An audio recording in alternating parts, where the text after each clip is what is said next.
like, to me, this is a bigger picture discussion. This is a discussion, Rob, about Nate Oats, about a guy who was a high school coach 10, 11 years ago. And now is sitting here as the coach of Alabama. And honestly, he's built them up that if you are a blue blood down the road, I'm not saying that Texas is getting him either, but like they'll try to call him. I don't think he'll take their call, but you never know. My point is, this is the guy we've been talking about, coaching stars. What's there not to like about this guy? He is sort of the American. A massive extension. But that money doesn't matter, man. That money doesn't matter. The places that Nate is going to end up going if he goes somewhere are going to be Texas, who has an endless supply of cash, or Michigan, Kentucky, who has an endless supply of cash, or Michigan, who has an endless supply of cash. Like, the places that he's going, money is irrelevant to these people. I think he's got that face potential. Like we talk about, because you know what it is. It's not just that he's winning, right? And it's not just that he's playing, that he's bringing in these 5-star recruits. It's not that you have like a little bit of NBA pedigree there. It's that he's playing a style of basketball that people want to watch. That's right. You know what I'm saying? Like, yeah. As good as Houston is, as much as they win, it's not exactly the prettiest brand of basketball. Like, you go to a game and you're winning, you're holding teams to 40 points, and you're doing a lot of your work on defense and on the offensive glass and the transition. Like, that's going to get the job done, but you're not exactly watching that, and it's like exciting, right? But imagine taking what Nate Oats does offensively, putting that in front of 24,000 people at Rupp Arena, in front of a fan base that loves that style of basketball more than anything else. Mm-hmm. Yeah, they're going to go nuts. They're going to love them. There's a lot to be said there. I compared a little bit. I had this conversation the other day. Like, when I played in Sweden, we had a team. We led the world in scoring per 40 minutes, and that's not a lot. We led the world in scoring per 40 minutes. We also led the world in like worst defense per 40 minutes, because the games would end like $110 to $108. This was a team that you were on? Yeah, in regulation. I am shocked. Shocked. We had that you were on. All they did was score and they didn't defend. It was so much fun.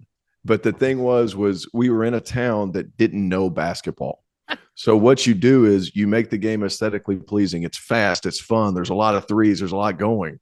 Like, it's fun to watch. And in a football town like Alabama or in Tuscaloosa, like, people can get behind that because the energy's there. So when people go to games, they feel like they're a part of it. Mm-hmm. Like, to where it's Houston, it's like it's a drag, and gosh, it's like, oh my, it's like a hard day's work sometimes watching that team if they're not playing offensively. They still win, but it's like it's different whenever you're winning 88 to 75 as opposed to 52 to 46. Which I'm not saying Houston can't score; they're very good at scoring as well, but it's a different way of going about it. That's why his style has fit Alabama very well for their fan base. Yeah, the one question I would have with Nate Oats in a place like a Kentucky is you have to be a different breed to be able to deal with that level of spotlight, right? And I'm not saying that Nate can't. I think Nate could do that easily. I just don't. He's never done it. Like, I thought Mac would be able to handle Louisville, right? And he was at Louisville, and obviously there was like there's other things going on there, though. Yeah, there's a lot of other stuff going on, but it's just you can't really know until you get into that fishbowl, right? And so that's the kind of thing. Like, if I had one hesitation, it's that he's never been in a place where he is the focal point to a level that he would be the focal point at Kentucky. Everything else lines up, and that's just the one where I'm like, well, I kind of got to see that one to see it happen. And that's with pretty much anybody that has never dealt with being at a program like that before. Does that make sense? Mm-hmm. It does make sense, but you know what? Kentucky needs to get away from the face of the program being the head coach.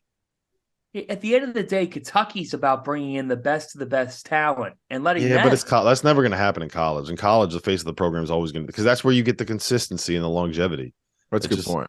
Yeah, but I look at their coaches. You look at their great coaches like Pitino, face of the program, Rupp, face of the program. Like, that's just what's that's not my point. That's not my point. My point is that you don't need to have this larger than life personality to win.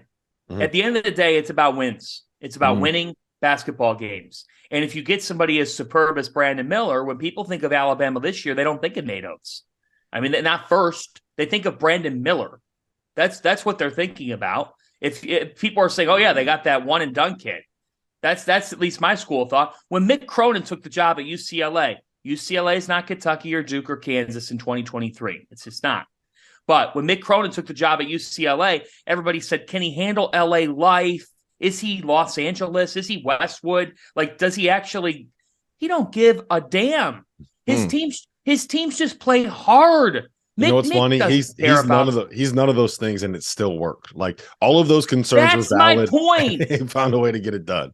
Sometimes I do think that with Cal, because of a period of he's perfect for Kentucky, he is Kentucky, he's the CEO, he's crushing it in recruiting.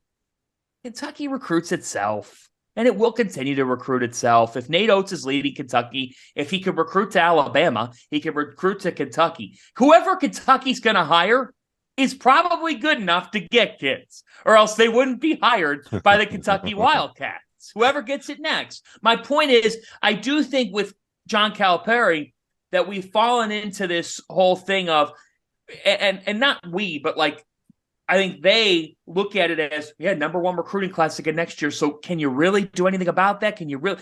Well, okay, if it wasn't number one, what are the chances that it wouldn't be in the top 5 at the very least? And oh, by the way, how much have those top-ranked recruiting classes really mattered over the last 3 or 4 years? The answer to that question is they really have not ended up mattering. So we have got to value winning overall. And for me, Nate Oats is a guy that comes from a place of humility, and I would love him at Kentucky. I mean, I'm not trying to write him away from Alabama, but I just think that this guy is the future. He's one of those candidates for face. College basketball does need faces from the coaching perspective. There's clearly an open door right now. And when we're talking about guys that are going to be up for some of these big-time jobs down the road, whether jobs open, whether certain head coaches that might be early in their tenure at a respective job might not be the one for that job. Whoever it ends up being, Nate Oats could be a guy. Who are you talking about there, Fanta? Who are you talking about? Guys that might not be their job early in the tenure. Who are you talking about? You got to say specifics? You got to put names on that? People can make conclusions however they want to make conclusions.